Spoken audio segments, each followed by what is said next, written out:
You're listening to the Business and Life Podcast, where 7 days a week, proven entrepreneurs share their success stories, failures, and give you true value on how you can build a great business and an awesome life.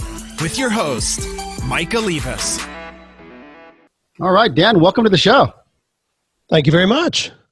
So tell our listeners, Dan, first of all, where are you from? Tell us maybe something interesting about yourself. Well, I live in Franklin, Tennessee, just this really lovely little community just south of Nashville, Tennessee.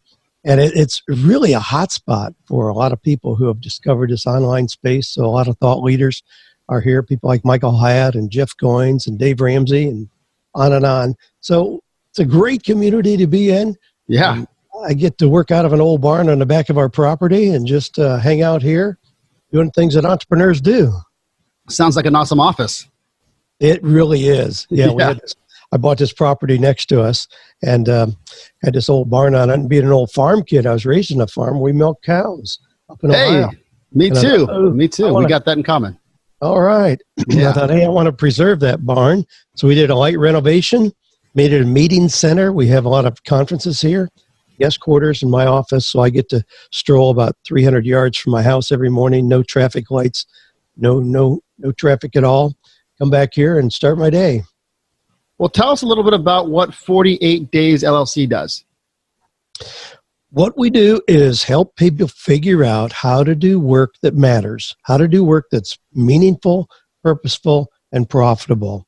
There's so many people we hear from who are frustrated in their work, and it's ridiculous. You know, with the opportunities we've got today, it's pretty ridiculous for somebody to stay in something that they don't really enjoy.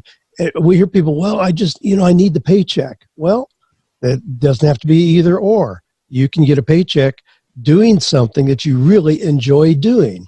And what I tell people is you either find or create that work that is meaningful, purposeful, and profitable. Meaningful, purposeful, and profitable. I love that. What kind of, let's say there's an entrepreneur out there listening right now. Is there just a lot that are maybe either, is it more about giving back? Is it about really restructuring the model around the business to maybe create a better why of why people can reignite and be excited about their business? Well, it is. That's a good starting point. Yeah. To discover the why. And, everybody's got something they care about. One of my books is titled Wisdom Meets Passion that I wrote with my son. But, this idea of, golly, you ought to understand what gets your attention. What is it that when you're doing it, time just flies by? What is it that you would really almost do even if money were not an object, where money is a secondary thing, but you love it so much, you care about it, it means so much, you can do that. And I think everybody's got options for that. Yeah, no, you're absolutely right. There's always an angle there. And so how long has 48 Days LLC been involved or been in business? 30 years, long time. I'm just now getting ready to release the 20th anniversary edition of 48 Days to the Work You Love. So my signature book was released in 2000. I've done updates every 5 years, so 05, 10, 15, and now 20. So we've been around a long time. I've loved this space, had a lot of opportunities, to coach, speak, write. We have online communities. We have a lot of resources, a lot of engagement in our audience. So I get to cruise around the country and meet other entrepreneurs who are doing the same kind of things, at conferences that we go to. So it's just a wonderful space. That's awesome. No, I always like to ask, I have usually I let the interview kind of sometimes flow, but I like to ask veteran companies how their business has evolved. Dan, when you started 48 Days, maybe it wasn't 48 days, maybe it was something different. How has it evolved? I mean, the model, I guarantee you, the listeners probably going to hear this too. I guarantee you it's shifted, but how has it evolved? What did you start with and where are you ending with now in terms of your model, what you're focused on? Yeah, it has changed a lot and continues to change. Being an entrepreneur, I love the idea of change, and trying to keep something static, even if it's successful, is pretty self-defeating. You're going to get behind real quick. Right. So it's changed dramatically. I mean, I started, this whole thing started as a Sunday school class. I was asked by my church to just lead a group on career life transitions. So that's what I did. Had no idea that it would ever have anything to do with business. I'm a sales guy. I'm an entrepreneur. So I had things happening on the side. I was already okay, but started with the Sunday school class. We started having people, much to my surprise, not just the 18-year-old wondering, what should I major in college? Or not just the 22-year-old who lost his job at Taco Bell. I started having dentists and physicians and attorneys and pastors showing up in that class saying, well, everybody sees me as pretty successful, but I don't think this is it. I don't think I'm on the right path. I think I'm just doing what my parents expected me to do. So it was kind of a surprise to me, but that class grew just exponentially. I moved it from a Sunday school class to a weekly seminar that was promoted by all the local media here. So people came. Then and at that point, back then, I would meet with people one-on-one just to coach them. So that was the primary core of my business. Then I was asked to be on radio. So I got on a 100,000-watt radio station here, the same one as Rush Limbaugh, Dave Ramsey, people like that. And I was on there for 6 years. And then I had this young tech guy come along and said, hey, Dan, there's this thing called a podcast. We can put segments of your radio show up on a podcast and people from around the world can hear it. I said, well, okay, whatever, go ahead, experiment with it. I was blown away. So instead of having an audience that was 3 states, I started hearing from people in Norway and Sweden and New Zealand, Brazil. And you got to be kidding me. So I jumped into podcasting. So that's become a major marketing tool for me. But then in the doing of that expanded my audience just exponentially. So opportunities to speak arose. But then we moved into coaching other people on how to be coaches. So I moved from the actual coaching to coaching other coaches. That's a real big part of our business today. I've got a mastermind, which is an idea that would have been tough to promote in the way that I wanted it to be, back 20 years ago. But today, and we got people in there from around the world. And we've got an online community called the 40 Days Eagles. And I've had opportunity to write. And my books, have been, have done extremely well. So those things I just keep seeing. And here's the deal, Mike. When I started that Sunday school class, and then I had an opportunity to do the community seminar and got on the radio and did podcast, every time my audience multiplied by 10. So here's the thing. Wow. You show me the next technology piece that allows me to 10 times my audience, I'm gone. I just know that right now podcasting is the hottest thing that I've got to use. But right. I'm not convinced that it'll be this way for the next 10 years. I'm always open to what's next. And this is an evolving business, but that's why it's so cool to be an entrepreneur, because I don't have a building. I don't have, fixed employees and inventory and all those traditional kind of things where I'm locked into a 5-mile radius of my business. Yeah. And like you can live anywhere you want to and be in business. Yeah, no, I think that is the beauty of today, I think, in terms of, I was chatting with one of my advisors recently, and a lot of it had to do with we're in such a great state where we can pull talent from all over the world, and they don't have to be in a 5-mile, 10-mile, 20-mile radius to the office anymore, right? We can get the best. If they're in Nashville, great. If they are in California, awesome. If they're in Hong Kong, let's do it. And there's ways of doing it. Oh, what about the time differences? Hey, man, you create the simple KPIs and what's necessary on a day-to-day. Whatever, get it done when you can. And so I think that's definitely a great point in adapting and understanding that, your business has changed so much. Give me a time where you felt you hit rock bottom. Dan, was there a time where you felt you were just close to, closing the doors, or how did you overcome a disaster like that? That has not happened in the business that I'm describing here. Okay. However, it did prior to that, because I was in a traditional business. Being an entrepreneur, I've never had a real job. So I've always just taken ideas and just made them work. So I've done all kinds of things. But I had an auto accessories business. Then I bought a health and fitness center. We had 4,000 members. Things were trucking along. Well, all of a sudden, the banking relationships that I had changed. The bank that I had just these open-ended lines of credit, handshake agreements, changed ownership 3 times in 2 years. Oh, man. And all of a sudden, these guys in dark suits are looking at this kid. They had these open lines of credit, and they said, what's up with this? And they really put the screws on me, put me in a really untenable position. I thought, well, what the heck? I'll sell this business, just get out of it with my shirt on my back. I don't care. I'll go on to something else. Well, unfortunately, I did sell that at public auction. The next morning, I woke up and realized I was about $450,000 in debt. Wow. Jeez. A chunk of that to the IRS, which is really unpleasant. Yeah. But the other 2 vendors, these are people that I knew. And so in as much as I had the advice, just file bankruptcy and blah, blah, blah. No, I said, I can't do that. I was raised where your word is your bond. Your word means something. I can't do that. So again, true entrepreneur fashion, I thought, well, I'll knock this out in a couple of years. I'll just go on my way. Well, it wasn't that easy. The compounding of the effect of being that much in debt grew and grew and grew. It took me a lot longer than I anticipated to get out. But the irony is, it's in that time that I discovered all these cool things that I'm doing today. And I often look back and I think, I don't think I would have been smart enough to figure all this out if that had continued to be successful. I'd have bigger buildings, more employees, the kind of things that I absolutely hate as a free-range entrepreneur. But I would have continued pushing down that path because that's the only business model I knew. But in that period of time, I discovered the things that I'm doing today. But here's something that'll be encouraging to your young entrepreneurs listening. Yeah. So I worked my way out of that.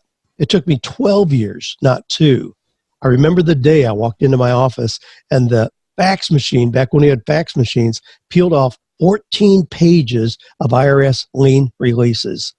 Life Nation, we're all striving towards different goals. Maybe your goal is to finally quit the 8 to 5 grind, quit your job, or take the next step with your existing business. Whatever the goal may be, regardless of your reasons, if you are serious about taking the next step and finally trying to build the life that you deserve, the life that you want to live, take the leap of faith with me. Go to michaellevis.com and let's discuss your goals and life. It's 100% free. There's no obligation. It's michaellevis.com. Schedule a quick call. I'd love to help. Oh my gosh, I'm a free man. 14 pages of IRS lien releases. I was back to 0 net worth. I was thrilled. I was so happy to be back to 0 net worth. You know how old I was? 53 years old. Yeah. So everything I've done that people know about me has happened since then. So I now do have, New York Times best-selling books and a really thriving, robust business and connected with a team that works for me. As you say, people all around the world where there's really great talent. They work for me. So I've got a totally different kind of business at this point. And I'm thrilled that it's one of those things where I don't think I could be where I am without going through that really tough spot. I think that's a great story in terms of just, one, props to you to being a man of your word. We need more of that. 2, I think that a lot of people's messages become, their measure of like grit when something like that happens, like what you did, Dan, because at the end of your back was against the wall, right? And you had to figure it out. And you could have taken, I'm not going to say the easy route. There might be people listening to how to do vacay, and there's different reasons, and we get it. But you just said, no, like I'll figure this out. 12 years later, you figure it out. And I think that I'm sure those faxes were the biggest release of the weight off your shoulders. That's awesome. But being able to do that and feeling proud about something, but more importantly, realizing that over the past, let's say 15-ish years, 20 years, whatever it may be, after that, it was just understanding what you wanted to do. And you probably realized that, okay, it probably wasn't having multiple business. You laser focused on 48 days and just started kicking some butt. And I love that. And I think that's kind of where the message comes in, where a lot of entrepreneurs, and I did the same thing, trying to own several companies, having several employees, and you wanted to pull your hair out. Like, it's a lot of work. And so when you're able to stay lean, if you're able to stay lean out there, I'm a big advocate of that. I don't want to have to manage on a day-to-day basis. You're going to have people, but have a few good people and let us all run the show. Oh my, yeah. And it's so easy to do that at this point.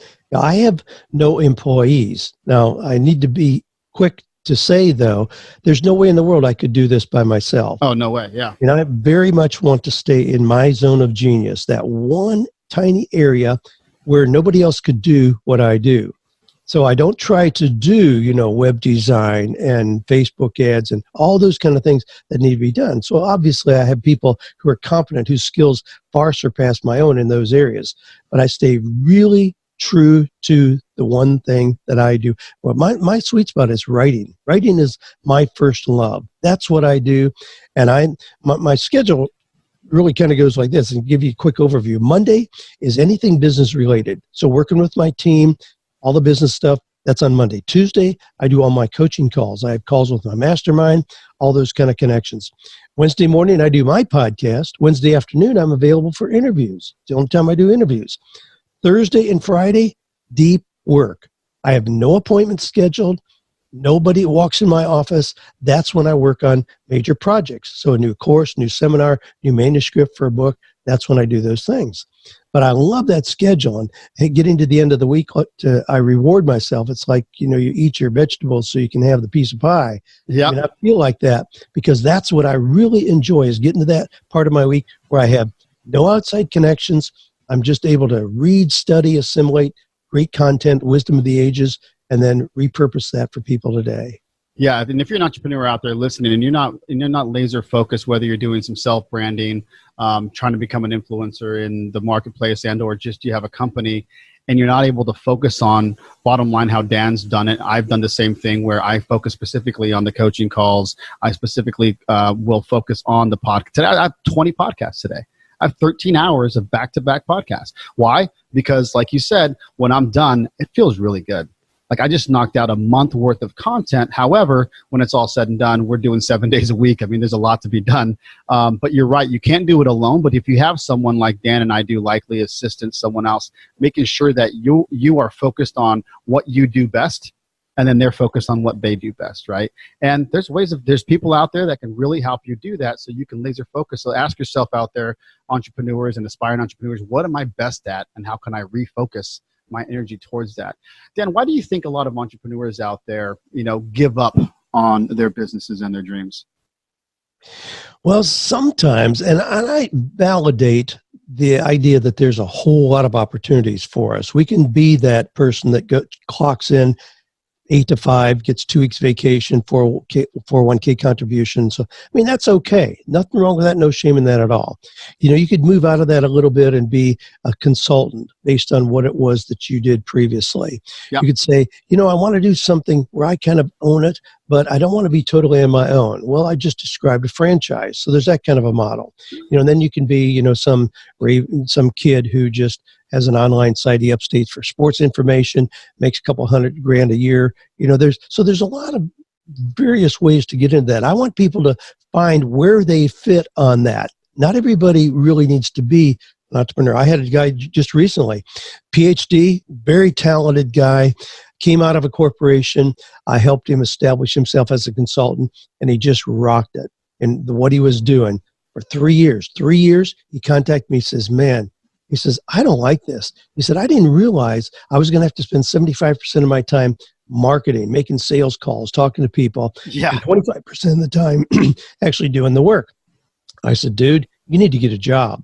And he was blown away that I would recommend that. I said, don't beat yourself up. You've already understood. You now have experienced both ends. You work best as being part of a team. He just got a job with Amazon. They're putting new headquarters here in Nashville. He just got a job with them. He works from home 3 days a week and then goes in and meets with a team. He makes over $200,000 a year, which is more than he was trying to scratch out as an entrepreneur. Absolutely. Go get that job. Right. So being an entrepreneur helps you understand the opportunities, but it doesn't lock you into only one model. Yeah, no, I think that's a great point. I think I wouldn't say it's not for everybody, but you're right. If you have an angle where you have that ability to kind of get all the benefits, like you're mentioning of an entrepreneur, but also have someone else cut your paycheck without all the stress that comes along with it, as we know. Great. If that's for you, if you want to build something, of course, that's for you too. I think our listeners are on both angles, and probably some might be in a position right now where they feel they can go out on their own. And I think that's both understanding and really getting what it is that you want, right? And I think that's the game plan on as far as what people's mindset is. Do I really want to go and grow something, or can I find something comfortable that can pay me the same and I can still have a little bit of the freedom like the gentleman that you're talking about? What are some of the things you're excited about within your business right now, Dan? Well, one of the biggest things that we're really excited about right now is an online community. Every year, at the end of the year, as I'm setting what I want to accomplish the next year, I eliminate 15% of what I've been doing.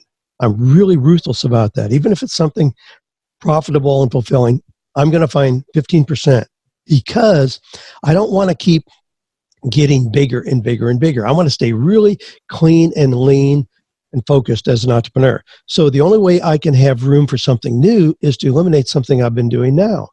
So in doing that, then that opens up a new 15% where I can experiment with something. Hey, how about this? Would this work? Well, one of the hottest things going on right now are online memberships.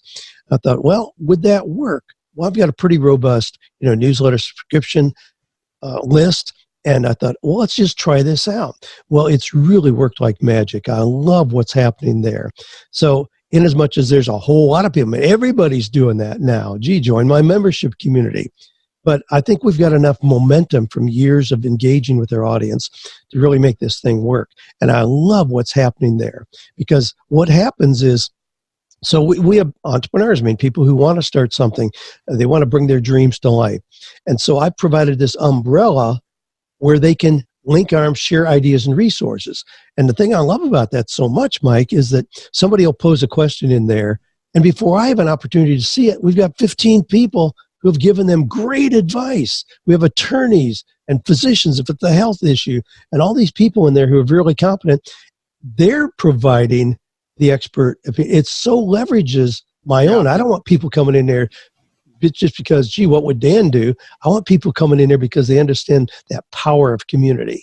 Yeah, no, it starts running itself. You're right, because you get a lot of just great thought leaders inside those communities that have the answers. And, Dan Miller doesn't have to be on there 24 hours a day. In fact, it's minutes usually, a day or a week, and going through and making some comments, liking some things. But that's a great model. It's been proven day in and day out across the country and the world now, where you can create an Instagram, a Facebook type of community as well, where it's just really a lot of comments, asking questions, and people get really big value out of that, and they're willing to ask the questions. Heck, you're a coach, you've done coaching, advising, I do the same, and a lot of the times that's what we're doing, right, on a day-to-day basis. So if we can do it at a mass scale and you're able to impact more lives, props to you, Dan, because that's the goal here. When all said and done, we want to be able to help more people do what we've done, and also hopefully get them to the point where they're listening to podcasts like this and like yours, so they can get to the next level in their life. How are you currently building personally, or how have you built the life that you want to live, Dan? Well, I'm very intentional about that. Good. Because that's, at the end of the day, that's what is important. Having books that do well and courses and all of that, those are fine. But there's more to life than just the metrics of a successful business. So I get to live here on this acreage that we've got just outside of Franklin, Tennessee. We've got a zip line here, nature trail. I've got a whole bunch of grandkids. Oh, awesome. People love to come here. So we've created a lifestyle that we really love. My wife and I have freedom to come and go as we please. We were just in Chicago last week. We're leaving on Sunday. We're going to be in Florida for 3 weeks. So we can kind of come and go. But the cool thing about this kind of business is it doesn't mean I totally unplug. I can jump on and spend 30 minutes and stay totally on top of what's happening because I've got things that are in place, systems that are in place. That's this amazing privilege of being an entrepreneur, where we understand moving from linear income to residual income. I work with, again, dentists, physicians, attorneys, people like that who are paid very well, but they have one model of income. If they walk out the door, their income stops. How ridiculous is that? How immature is it for somebody with a lot of education and ability to have a work model where if they walk out the door, the income stops? So as an entrepreneur, we can build these little things, systems, even without lots of buildings and employees, where the income continues. So we have the freedom to come and go. My wife loves the ocean, warm weather, so we spend a lot of time in places that have ocean and warm weather. Hey, you should come to Puerto Rico. We've been there. Yep. Our mutual friend John Lee Dumas keeps telling us, that's a place to come. Brendan and Denise Bouchard are down there. We've looked at that. We've been there many times, and it's a frequent stop on cruises. We've been on 16 cruises. Oh, that's right. A lot of those have stopped at least there at San Juan. But we're big port here. Oh my, yeah. So it is. We know it's a very cool place to be. It is. I'm looking at the Caribbean as I chat with you here today, which kind of gives me the inspiration to keep rocking here. Okay, final question here, Dan. Out of all your successes and failures in business, what is the one piece of parting advice that you would give to the Business and Life Nation out there listening to us today? Here it is. It's never too late to have a new beginning. I think at this point in my life, that's the most powerful message I can give, because I talk to people who are, 27. They say, oh, geez, I shouldn't have gone to law school. I made a mistake. And they imply now I just kind of have to coast in the grave. And I'm like, are you kidding me? You're not old enough to ask the right questions. You got all kinds of opportunities ahead of you. And then I talk to somebody, 57, who just got let go from their job. And they're like, oh my, I'm toast. Now you've got enough work experience, life experience. You can figure out what you really want to do and go into the most productive 20 years of your life. So we see that as well. So, that's really my message. Never too late to have a new beginning. Dan, thank you so much for your time. Where can people find you before we go here? The best thing to really get a lot of the resources we're talking about is 48dayseagles.com. 48days.com, of course, has a lot of our resources, but 48 Days Eagles is where a lot of this activity is happening with fellow entrepreneurs. Awesome. 48dayseagles.com. Fellow listeners here today, take a look at that. And Dan, thanks so much for your time. Absolutely. My pleasure, Mike. Life Nation, you got to remember that in order for things to change, you must change. And in order for things to get better, you must get better. You just got better by hanging out with me, Michael Libas, and the Business and Life Nation. So come back tomorrow, because I'm here dropping sound bombs 7 days a week, baby. If you'd like to subscribe, please do, so you can take action and execute. See you tomorrow.